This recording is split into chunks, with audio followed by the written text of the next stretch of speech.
DPR RI berencana membahas rancangan undang-undang haluan ideologi Pancasila. RUU ini menjadi polemik.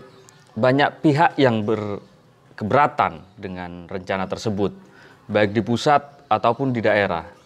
Di pusat, para tokoh telah mengusulkan agar RUU tersebut dibatalkan, termasuk juga di daerah, di Kabupaten Pamekasan. Saat ini saya ingin berbincang-bincang dengan Ketua Umum Ikatan Alumni IAIN Madura yang sekaligus menjadi Ketua Komisi 3 DPRD Pamekasan, Bapak Ismail SHI MEP, atau yang lebih populer disapa Kak Mail. Assalamualaikum Kak Mail. Waalaikumsalam warahmatullahi wabarakatuh. Apa kabar? Lama nggak berjumpa ya, gitu. Alhamdulillah, senang sekali siang ini kita bisa berjumpa ya. Iya. Untuk Demokrat sendiri, sepertinya dari pusat seragam ya, ada perintah menolak RUU haluan ideologi Pancasila. Itu seperti apa, bisa dijelaskan? Jadi terkait dengan RUU HIP ya, haluan ideologi Pancasila, itu memang sejak awal fraksi Demokrat di DPR itu menarik diri dari semua pembahasan yang terkait dengan HIP. Karena apa? Pandangan Ketua Umum Partai Demokrat, Mas AHY, saat ini kita kan situasi kita adalah situasi masih sangat pandemi COVID-19. Fokus kita seharusnya adalah fokus bagaimana menyelamatkan rakyat dari virus ini. Keselamatan rakyat itu utama, seperti lebih itu. Lebih penting daripada yang lainnya begitu. Daripada membahas misalnya RUU HIP, kemudian RUU Omnibus Law dan RUU yang lain, saya kira pandangan Demokrat itu sangat komprehensif sekali ya. Tidak prinsip lah hari ini membahas persoalan itu. Yang penting adalah karena ini pandemi ini adalah kan persoalan bukan hanya bencana nasional tapi bencana internasional, bencana global begitu. Itu teknis ya, artinya saat ini tidak memungkinkan untuk membahas RUU tersebut. Tetapi ada juga substansi di dalamnya, misalnya ada hal yang dianggap ini sepertinya ingin membangkitkan kembali salah satu ideologi apa kayak gitu. Itu seperti apa kalau pandangan Demokrat ini? Jadi kalau alasan kenapa kemudian Demokrat menolak itu kan alasan apa itu ada 4 alasan ya. Itu apa saja? Salah satunya itu memang terkait dengan pembahasan RUU HIP ini kan sangat sensitif sekali. Kemudian di kajian Demokrat itu, Partai Demokrat itu, bahwa di RUU itu tidak memasukkan TAP MPR nomor 25 tahun 1966. TAP MPRS. Itu yang menjadi pembubaran PKI tentang itu pembubaran PKI, larangan Marxisme, Leninisme yang ada di Indonesia, PKI di dalamnya begitu, Partai Komunis ya. Tiga hal itu kemudian yang menjadi dasar Demokrat menolak, mencabut dari sejak awal. Mungkin satu-satunya partai dari 8 partai atau 9 partai sekarang yang ada di Senayan itu yang sejak awal ini memang tidak mau kemudian membahas terkait RUU HIP tersebut, karena pertimbangan tadi kita saat ini rakyat sedang susah, kemudian rakyat hari ini sudah secara ekonomi juga, ekonomi kita sudah lagi sedang terpuruk begitu. Yang diinginkan Partai Demokrat sesuai dengan slogan Partai Demokrat hari ini, harapan rakyat perjuangan Demokrat. Begitu. Untuk konteks lokal Madura ini isu komunisme kan sangat sensitif. Sensitif. Nah, sejauh ini dari mungkin dari pandangan tokoh masyarakat seperti apa untuk masukan-masukan mungkin? Betul ya. Kalau bicara kebangkitan PKI ini, mungkin sebelum hari ini RUU ini muncul, yang sangat sensitif itu mungkin wilayah Madura, terutama Pamekasan. Iya, betul. Mungkin Mas Imam tahu beberapa waktu yang lalu ketika ada karnaval, kemudian di situ ada lambang PKI, itu menjadi polemik, bahkan itu menjadi polemik nasional kan, seperti itu. Padahal itu hanya menceritakan sejarah. Sejarah.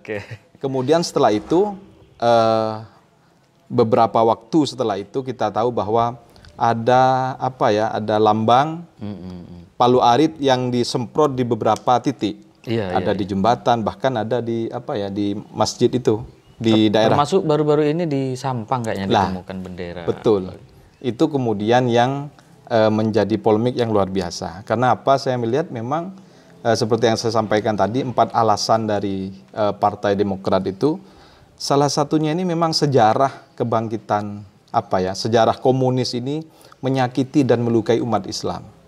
Terutama kita tahu mungkin pada saat itu korbannya itu adalah warga NU, teman-teman Banser, ulama-ulama kita. Itu yang kemudian menjadi trauma yang luar biasa begitu terhadap umat Islam. Sementara kita tahu Negara Kesatuan Republik Indonesia ini mayoritas adalah umat Islam.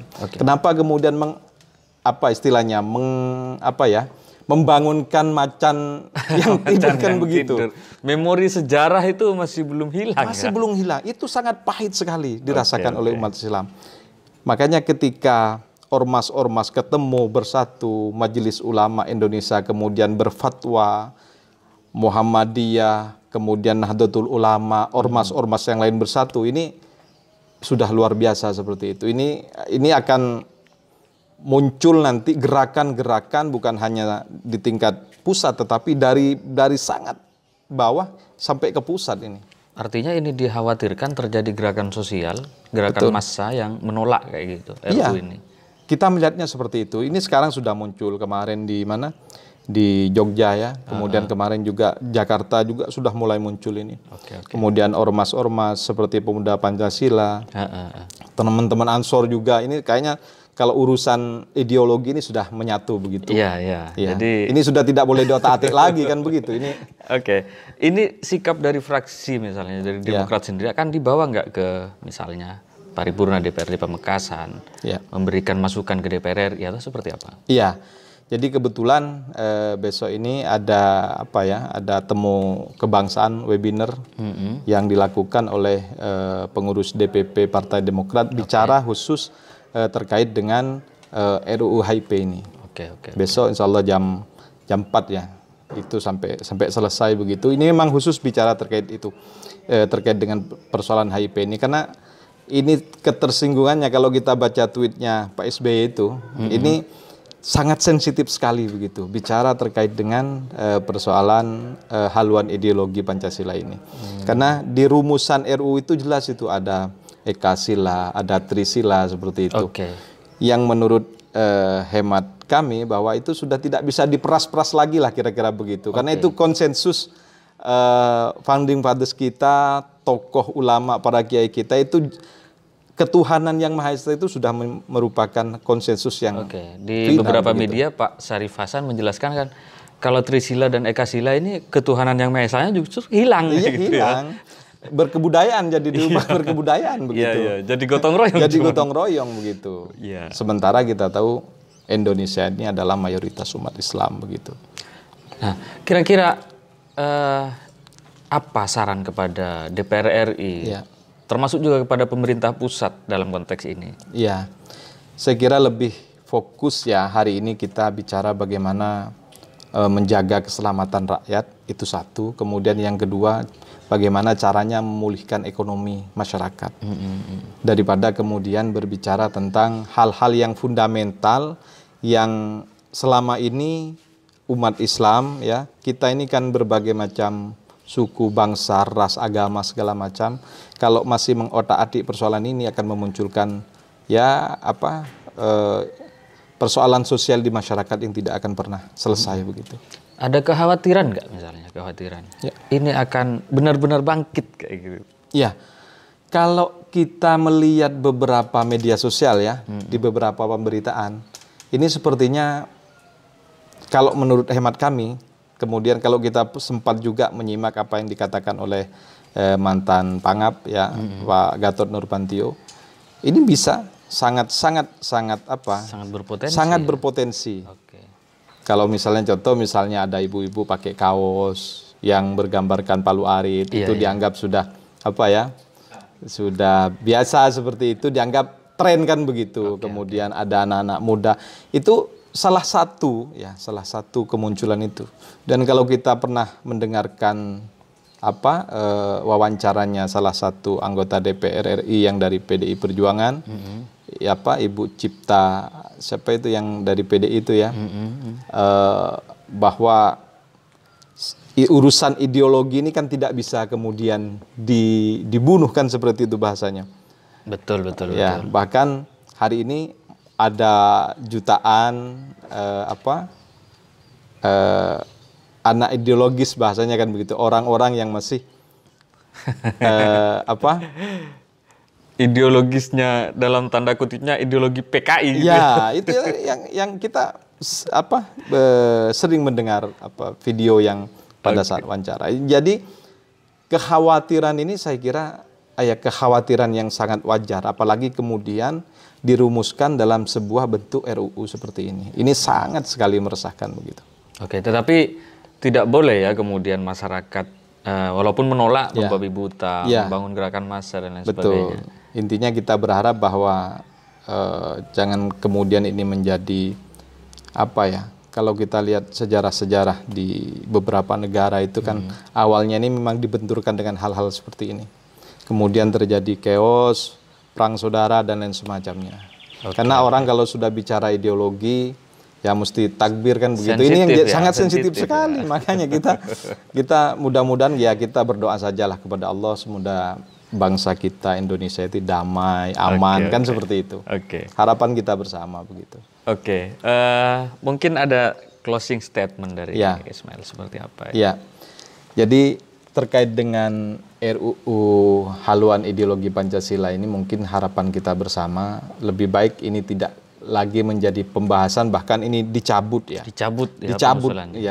Bukan ditunda ya? Bukan ditunda, tapi dicabut demi suasana ketenangan di saat masyarakat menghadapi persoalan pandemi yang sangat ketakutan luar biasa, kemudian dihadapkan dengan persoalan ideologi seperti ini. Kita berharap memang ini seharusnya tidak boleh lagi lah dibahas. Pancasila ini sudah final bagi kita. Ya. Tidak perlu diotak-atik. Tidak perlu diotak-atik. Jadi ketuhanan yang Maha Esa ini menjadi pedoman kita bersama, sehingga selama ini menjadikan Indonesia ini negara yang NKRI betul seperti itu, Negara Kesatuan Republik Indonesia. Karena dengan Pancasila semua agama, suku, agama, ras dan lain semacamnya ini, kita di Indonesia ini bisa hidup berdampingan dengan damai dan nyaman begitu. Tidak harus ada monopoli ideologi. Tidak harus ada monopoli ideologi seperti itu. Ini yang sangat berbahaya. Ya, memang kita berharap itulah kejadian ini tidak terulang di saat pemerintah semuanya berupaya untuk menjaga keselamatan kita. Kemudian makanya saya bilang hanya dua lah fokus pemerintah hari ini DPR RI juga saya kira hanya itu. Jadi bagaimana menjaga keselamatan rakyat semuanya Kemudian yang kedua, bagaimana caranya kemudian menumbuhkan ekonomi rakyat hari ini, karena hampir 4 bulan ini kan masyarakat ini hampir bukan lagi hampir, ini sudah tidak bekerja, kemudian PHK kredit luar biasa ini PHK luar biasa begitu orang cari nafkah susah. Ini yang harus dipikirkan sebenarnya. Karena susah kalau misalnya RUU sudah menjadi undang-undang, maka ini akan menjadi persoalan. Kita menghindari dampak terburuk daripada pembahasan ini. Betul. Daripada ini menjadi polemik, mending fokus dulu kepada COVID-19. Fokus pada COVID-19. Itu harapan dan perjuangan yang selama ini dilakukan oleh Partai Demokrat di bawah komando Mas Ahaye. Siap, pemimpin yang muda. Pemimpin muda, energik terima kasih Kak Mail atas waktunya berbincang-bincang dengan Lebur TV. Dan kita berharap masih ada pertemuan berikutnya. Siap. Kami akan selalu siap dengan Lebur TV. Terima kasih. Salam Lebur TV.